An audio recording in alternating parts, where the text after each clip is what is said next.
Guys, welcome to MyGuy review of Avengers Infinity War. The film that has been 10 years in the making. This is kind of like a staple of the Marvel Cinematic Universe. It's all been building to kind of this from the moment where we had Iron Man come down and Jon Favreau kind of kicked off the cinematic universe, and then we had Avengers. We had Josh Whedon finally take over the Avengers reign, and we saw Thanos for the first time, and then we were going to get Thanos coming in. Now Thanos is here, and it's down to the Russo brothers to bring him to life. Russo brothers who gave us most probably one of the best Marvel Cinematic Universe movies in Winter Soldier, followed up with another great movie, Civil War. And now they got the keys to Avengers Infinity War and Avengers 4. So this is a spoiler review of Avengers Infinity War. If you haven't seen it, go watch it, and then come back, and because I'm going to break down a few things and kind of tell you, I'll spoil the hell out of this film because there's so much to talk about.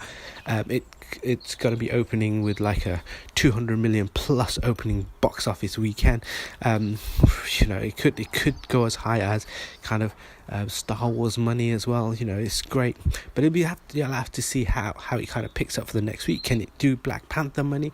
Can it do Star Wars money? It'll be interesting to see how it kind of fades in the US and kind of worldwide. I expect it to do at least more than Black Panther and kind of Avengers kind of style money. But yeah, so before we kind of break down and go into this movie itself, because this introduces, or this has a combination of all the kind of characters that we've known. We've got Iron Man, we've got Thor, got Hulk, we'll say, Cap's back, Black Widow's back, Doctor Strange is there, War Machine's there, Spider-Man, we got Black Panther, got obviously Vision, Scarlet Witch, got Falcon, you got Winter Soldier, you got the Guardians, and we got Josh Brolin as, of course, Thanos. And when we go into this movie, it kind of threw me off guard, because what I thought and what I'd seen in the trailers to what it actually is, it's very different. And this movie is very emotionally heavy, I'd say. From a Marvel cinematic point of view, it's still funny, it's still light, but it has those beats, and you feel that the threat is real throughout. Now, we're going to start off, we're going to talk about Thanos, and we're going to go back to Ragnarok. When Ragnarok happened, at the end of Ragnarok, obviously Thor and the rest of the Asgardians get on the ship, and then they board the ship and they leave, and that is now Asgard. The start of the film starts with Thanos on that ship. Now, what you see in that ship is quite dark straight away. You see Thanos has already got the Power Stone. That's from Xandar. Now, we don't see Xandar in this film, so he's been to Xandar, he's destroyed Xandar, and he's there. So he's there in the ship, and Thanos obviously is there with his I want to say Black Order, I can't remember what they are in the comic books, but these are his kind of 4 henchmen, or 4 horsemen of the apocalypse. But yeah, basically they're the guys who do his bidding. They're on the ship, and they want, obviously, the Tesseract from Loki. Loki, the trickster, has the Tesseract. Now, there's a really cool callback when Loki approaches Thanos, and they're talking, and he says, well, what have you got? He goes, we've got the Hulk. And the Hulk comes out, and he's smashing and shouting, and you're thinking, yes, give Thanos some, right? But Thanos is super powerful, and he's still wearing his armor at this stage, but he's got the Power Stone. He's already got the Power Stone, and he makes mincemeat out of the Hulk. And then there's a Hail Mary move from, obviously, Idris Elba, who sends him straight back down to planet Earth, so he can't be destroyed, or Thanos won't get to him. And that, using the Bifrost, and that obviously leads to Idris Elba's demise. And my boy, he's gone now for the cinematic universe. And then Thanos says to Loki, hand over the Tesseract. Loki, being the trickster that he is, hands it over, but tries to kill him as well. Wrong move, Loki. Unfortunately, Loki too, we see him die as well, and Thor gets kind of left on the ship by himself, and the rest of them leave, and then we find the Hulk crash into the Centurium in New York. Obviously, that's where Dr. Stephen Strange is. And this is kind of where Thanos has already told him. He goes, well, there's 2 Infinity Stones on planet Earth. Go get them. And so when they get to the Sanctum Sanctorum, Strange obviously calls Tony, and they having a quick chat in the Sanctum, and there's some funny bits with Bruce Banner as always, because he's hilarious. There's just comedy kind of scattered throughout. And from there, we're going to see our first kind of battle, and we're going to see our first kind of glimpse at the Black Order. So in New York, we kind of see Banner struggling with coming to terms, kind of becoming the Hulk again. And throughout the film, it kind of shows that kind of struggle where Banner cannot become the Hulk again, because the Hulk has been around for a few years. He's so far killed the Chitaris, that one punch he did, but this is the first time he's met his match. He's never lost, really. Even against Thor, when they're battling at Ragnarok, they kind of stopped the battle. So it's interesting to see that this is the first time the Hulk has lost, and yet he really feels it and doesn't want to come out anymore. And throughout the film, he kind of battles with that, and that's really cool, real thing. And then obviously we're down on planet Earth, and the rest of the movie takes place here, because now Thanos has 3 stones. So let's just quickly recap what the stones are, because the first one is the Space Stone, and that's in the Tesseract. We have the Mind Stone, which was in the Chitauri Scepter, but now it's in it's with Vision. We've got the Reality Stone, which is the Ether. That was with the Collector.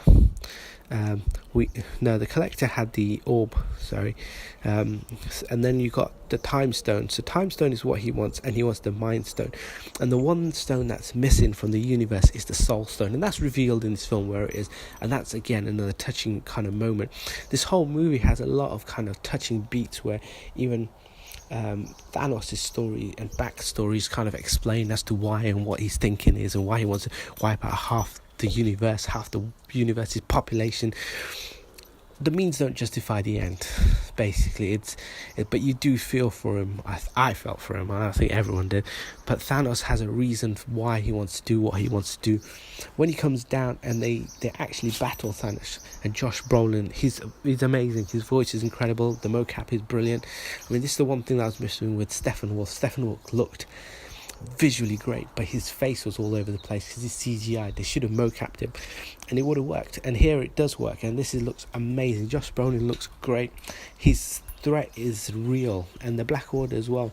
They get down to planet Earth, and they're fighting Stephen Strange to get hold of the Eye of Agamotto.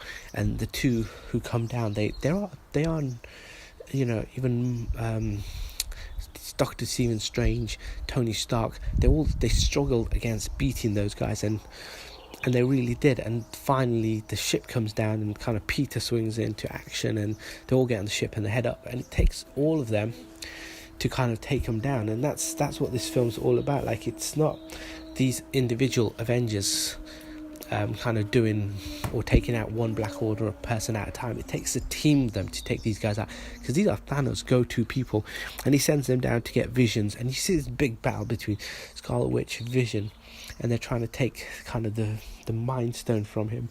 And that's another great fight sequence. It's still, but you could tell the tension's there, the peril feels real. But the only kind of like all this happens, it's really kind of all over the place. So you have Thor with Groot and Rocket going off to make his next weapon, because obviously from Ragnarok he's lost his hammer. He needs to make another weapon, and we get to see Peter Dinklage there. Then you've got Iron Man, you've got Spider-Man, you've got the remaining Guardians minus Gamora, and you've got Mantis still with them, and Dr. Stephen Strange, and they land on Titan, and they're going to fight Thanos by themselves.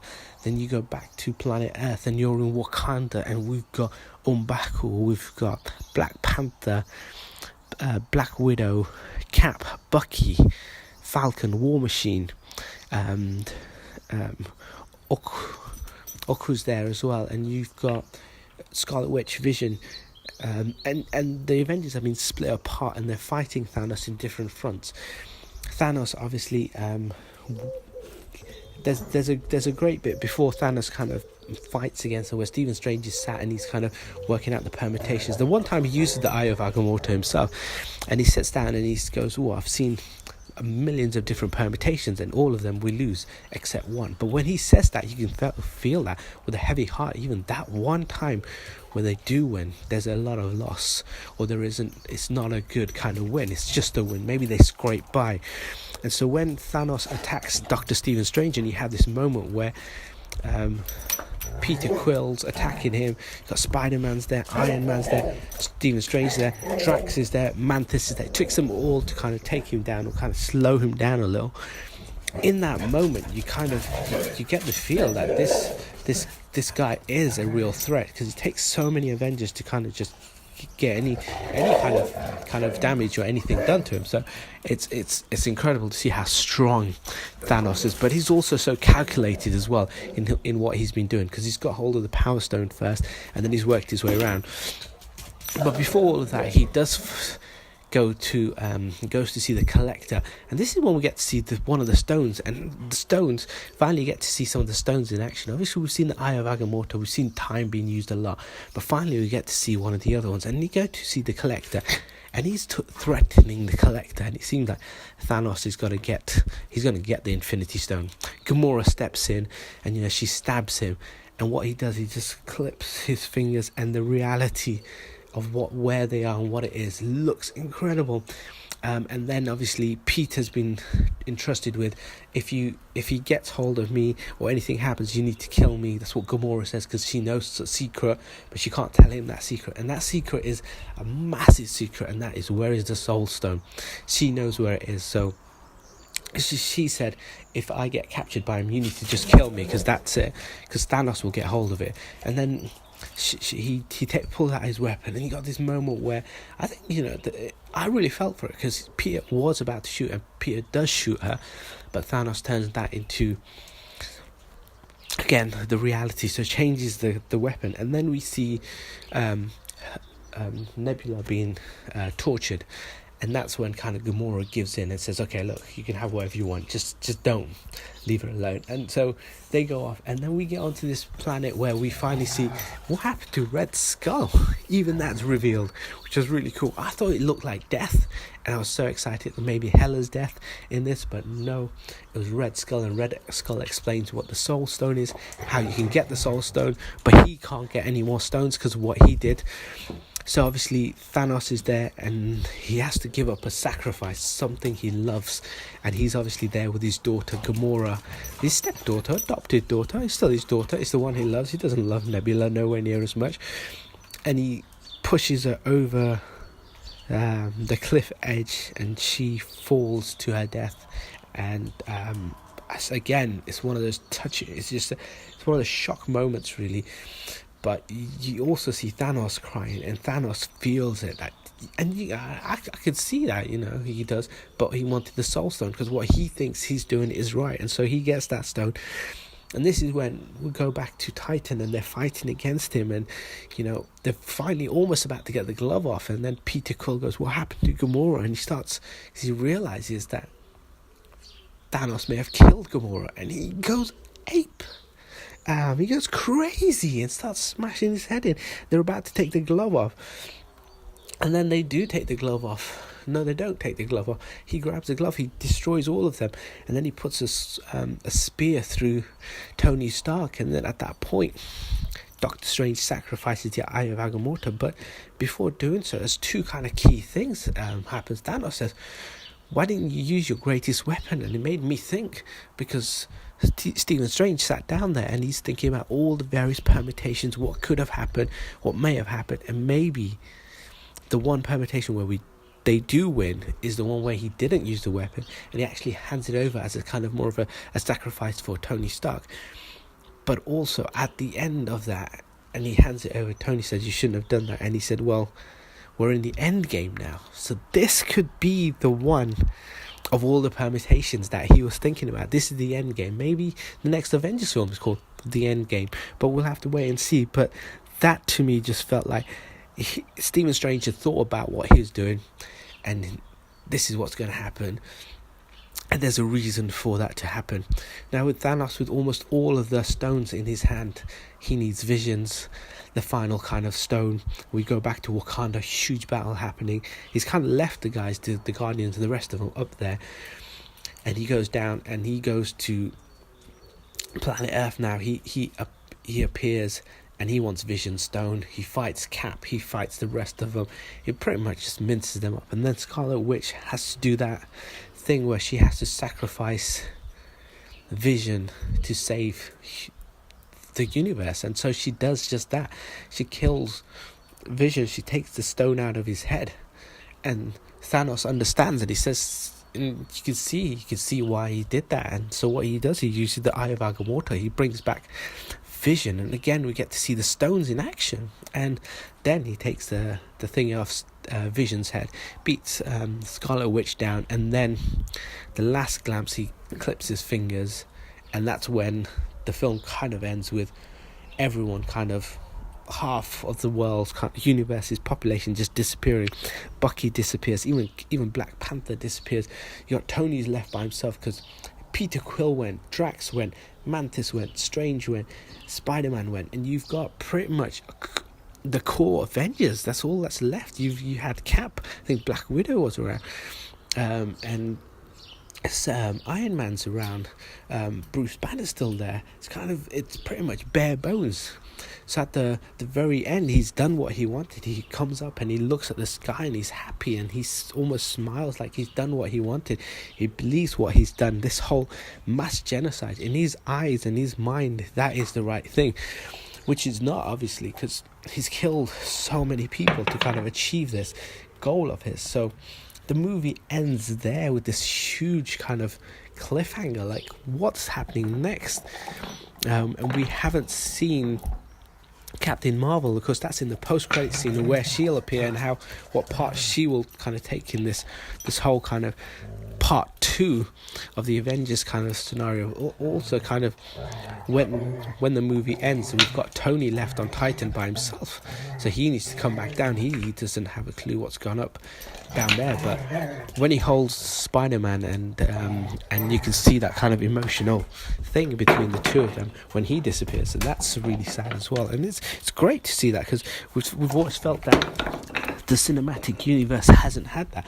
Again, this one does. It has that kind of the beats, the tensions. They're similar to when Winter Soldier came out. The kind of the peril is real. It happens. It's constantly there. You feel afraid for the kind of characters, and that's kind of, they pull it off. And it's still funny. There's still lightheartedness throughout, but it's the darkest movie of the cinematic universe. And they've also given most time to the villain. The villain had the best story. He got given his time. And again, like, that's one thing in Winter Soldier they did so well, was they gave the villain the kind of the backstory, gave him the time of day, and they made him into that formidable force. And that's what they did here, and they did that really well. Still, Killmonger's my favourite, Loki being second, and Thanos now third, joint with Winter Soldier in terms of kind of the villains in the cinematic universe. And they did a great job with that. They hit all the emotional beats. The action sequences are epic as always, expecting nothing less from the Russo brothers. It's still light-hearted, sprinkled bits of comedy. Some of it really hit, some of it I think didn't. There's a really good bit about Flashdance and talk about him being part of the Avengers, Kevin Bacon. That was funny. There's also bits about when Thor turns up and Star-Lord starts doing the new voice. All of that's really good. There's some really great bits in there, and of course you've got the emotional kind of struggles as well. So what happens next? Well, part 2 will come out and those answers will be answered, and I think the key player now will be Captain Marvel, because at the end, in the post-credit scene, of course, Nick Fury calls out to Captain Marvel, because now the threat isn't just Chitauri aliens or some robots from Ultron. This is beyond anything they'd ever expected. S.H.I.E.L.D. was not prepared for this. This is half of universe's population just wiped out, just like that. Thanos has everything he wants now. It'd be interesting to see also, is he obsessed with death as he was in the comic books, and will he fall in love and he wants to do all of that? Let's see if that pans out in the second film. I really like the Gamora and Thanos kind of relationship as well. That was really well done.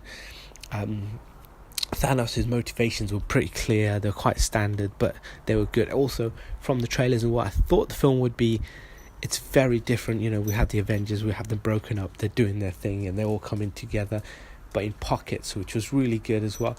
And he had Thor doing his own adventure, trying to get another weapon, and it was really, really, really good. And in terms of like the marketing, I think they did well. We even see that planet crashing down. Thanos just grabs a planet and smashes it down on Iron Man and Doctor Strange and Spider-Man, and that was pretty awesome. It just goes to show kind of like when you're in that kind of sandbox and you feel like, it's restricted.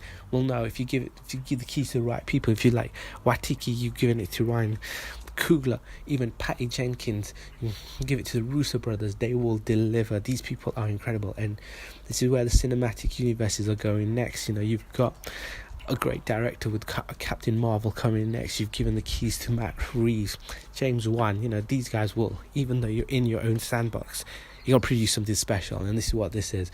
A great movie. Go out and watch it. It's going to leave with you a lot of questions. There's going to be lots of things, and this is where we've got almost a year before we get those answers in. Before that, obviously, Captain Marvel's going to come out. Two things to quickly pick up on, of course. Where's Hawkeye? Where's Scott Lang? Well, Black Widow mentions that at one point where they're all in hiding because obviously the government came and we had the Accords, but these two struck a deal because they got a family. They both have a family. Of course, we've seen Clint's family. He's got a wife and 2 kids. Scott's got a little kid, so they have to take that deal. That's why they're not there for the Avengers, but doesn't mean they're not back for part 2, because if, like everyone else, half the population of the universe is gone, Hawkeye's going to be hurting too, because he may have lost someone, so he might play a big role in the next movie while he's not here in this one, because he's taken that deal and he's off the grid and he's kind of not superheroing for now, but he'll be back. I'm sure Scott Lang will be back as well, because again, they took the deal, and you know what? As someone they've got families and they had that option, they did the right thing, and it kind of shows as well that they really think ahead. I think Kevin Feige and the teams, have spent 10 years coming to this point, and boy, do they deliver. This is an amazing movie, incredible action sequences, funny, heart, everything. Go watch it. It's not going to disappoint. Tell me what you liked, what you disliked. Hit me up with your likes and comments, and for all things kind of movie game related, keep it locked down to MyGuy Reviews.